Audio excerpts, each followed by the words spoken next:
भगवान पर अटूट विश्वास। एक समय की बात है, किसी गांव में एक साधु रहता था। वह भगवान का बहुत बड़ा भक्त था और निरंतर एक पेड़ के नीचे बैठकर तपस्या किया करता था। उसका भगवान पर अटूट विश्वास था और गांव वाले भी उसकी इज्जत करते थे। एक बार गांव में बहुत भीषण बाढ़ आ गई। चारों तरफ पानी दिखाई देने लगा। सभी लोग अपनी जान बचाने के लिए ऊंचे स्थानों की तरफ बढ़ने लगे। जब लोगों ने देखा कि साधु महाराज अभी भी पेड़ के नीचे बैठे भगवान का नाम जप रहे हैं तो उन्हें यह जगह छोड़ने की सलाह दी। पर साधु ने कहा, तुम लोग अपनी जान बचाओ, मुझे तो मेरा भगवान बचाएगा। धीरे धीरे पानी का स्तर बढ़ता गया और पानी साधु के कमर तक आ पहुंचा। इतने में वहां से एक नाव गुजरी। मल्लाह ने कहा, हे साधु महाराज, आप इस नाव पर सवार हो जाइए, मैं आपको सुरक्षित स्थान तक पहुंचा दूंगा। नहीं, मुझे तुम्हारी मदद की आवश्यकता नहीं, मुझे तो मेरा भगवान बचाएगा, साधु ने उत्तर दिया। नाव वाला चुपचाप वहां से चला गया। कुछ देर बाद बाढ़ और प्रचंड हो गई। साधु ने पेड़ पर चढ़ना उचित समझा और वहां बैठकर ईश्वर को याद करने लगा।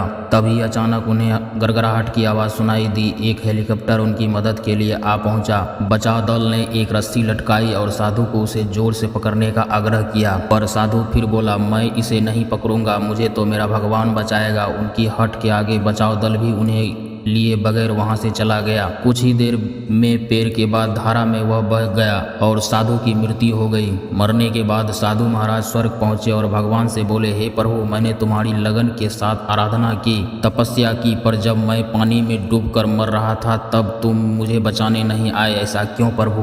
भगवान बोले, हे साधु महात्मा, मैं तुम्हारी रक्षा करने के लिए एक नहीं बल्कि 3 बार आया। पहला ग्रामीणों के रूप में, दूसरा नाव वाले के रूप में और तीसरा हेलीकॉप्टर बचाव दल के रूप में, किंतु तुम मेरे इन अवसरों को पहचान नहीं पाए। कहानी अगर पसंद आया हो दोस्तों तो लाइक, सब्सक्राइब एंड शेयर जरूर करें।